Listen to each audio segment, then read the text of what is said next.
తెలియజేసుకుంటున్నాం. భద్రాద్రి కొత్తగూడెం జిల్లా మనుగూరులోని నీలకంఠేశ్వర స్వామి ఆలయం ఎంతో ప్రసిద్ధి చెందింది. ఆలయ ప్రధాన అర్చకుడిపై దేవాదాయ శాఖ అధికారులకు ఫిర్యాదు అందగా తనిఖీ చేశారు. ఆలయానికి వచ్చిన అధికారులు విస్తుపోయారు. సాక్షాత్తు స్వామివారి గర్భగుడిలోనే మద్యం సీసాలు దర్శనమివ్వడంతో కంగుతిన్నారు. ఆలయంలోనే మద్యం సీసాలు, గుట్కా ప్యాకెట్లు చూసి అవాక్కయ్యారు. స్వామికి అభిషేకాలు, నిత్యం పూజలు చేసే అర్చకులు ఇలాంటి పనులకు పాల్పడడంపై భక్తులు ఆగ్రహం వ్యక్తం చేస్తున్నారు. గతంలో పలుమార్లు అధికారులు హెచ్చరించినా పద్ధతి మార్చుకోలేదు దని స్థానికులు అంటున్నారు. ఈ విషయం ఉన్నతాధికారుల దృష్టికి తీసుకువెళ్లి తగిన చర్యలు తీసుకుంటామని తనిఖీలకు వచ్చిన అధికారి చెప్పారు.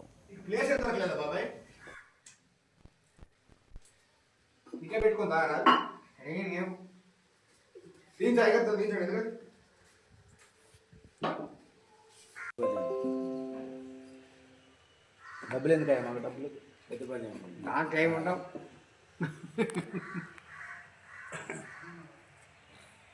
తీసుకోండి. ఎప్పుడు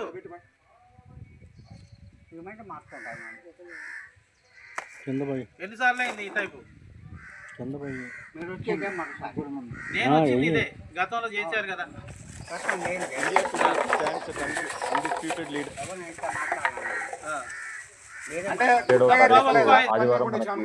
గుళ్ళో పెట్టి